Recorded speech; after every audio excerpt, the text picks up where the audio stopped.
Le but de notre Père céleste en nous rachetant nous est révélé dans Éphésiens 5, nous ayant prédestinés dans son amour à être ses enfants d'adoption par Jésus-Christ selon le bon plaisir de sa volonté. Le Père céleste a un fils. Il prend son plaisir en lui parce qu'il veut beaucoup de fils comme son fils.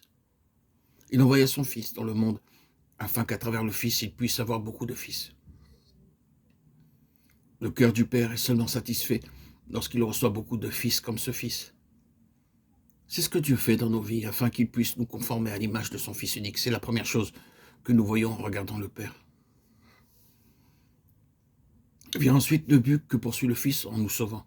Lorsque le Fils vint dans le monde, le Père céleste prépara pour lui un corps. Dans ce corps physique, le Fils accomplit la volonté du Père. Il offrit ce corps en sacrifice pour nos péchés. Ayant fait cela, il y ressuscita, monta au ciel et s'assit à la droite du Père. Maintenant, le Fils continue d'accomplir la volonté du Père sur cette terre. Pour l'accomplir, le Fils veut un corps. Il a tout mis sous ses pieds. Et il l'a donné pour chef suprême à l'Église, qui est son corps, la plénitude de celui qui remplit tout en tous. Éphésiens 1, 22, 23. Ce verset se rapporte à l'Église, qui est son corps. Ceci est ce que le Fils obtient. Le Fils étant monté au ciel, il envoya le Saint-Esprit dans le monde. Le Saint-Esprit est à la recherche d'une habitation. Cette habitation est l'Église. Vous avez été édifiés sur le fondement des apôtres et des prophètes, Jésus-Christ lui-même étant la pierre angulaire. En lui, tout l'édifice, bien coordonné, s'élève pour être un temple saint dans le Seigneur. En lui, vous êtes aussi édifiés pour être une habitation de Dieu dans l'Esprit. Éphésiens 2, 20 à 22. Ainsi, le Père obtient une famille de beaucoup de fils. Le Fils obtient un corps qui est l'Église et le Saint-Esprit obtient un lieu d'habitation. Dans toutes ces choses, nous trouvons que Christ est prééminent. Dans la famille, il est le frère aîné dans le corps. Il est la tête dans le temple. Il est la pierre maîtresse de coin. La volonté du Père est que Christ doit avoir la prééminence en toutes ces choses.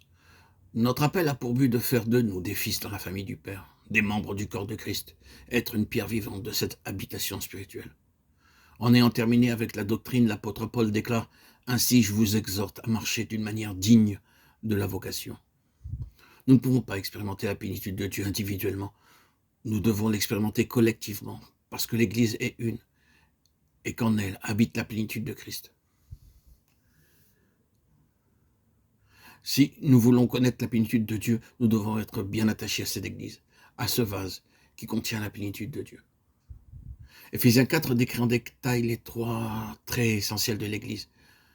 Le premier est l'unité, versets 1 à 6. Le second, la maturité, versets 7 à 16. Et le troisième, la sanctification, versets 17 à 32.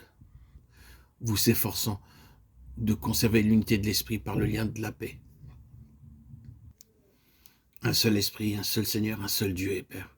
Le corps de Christ est composé d'individus qui ont été régénérés par le Saint-Esprit.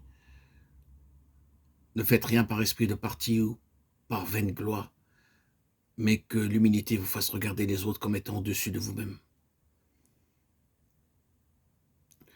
Paul exhorte les croyants à marcher en toute humilité. Philippiens 2, 3, Éphésiens 4, 2. L'humilité est non seulement une attitude extérieure, mais elle est également une attitude intérieure, celle dans nos pensées et notre cœur. Lorsqu'une personne estime l'autre meilleur qu'elle-même, alors elle marche dans une véritable humilité de pensée.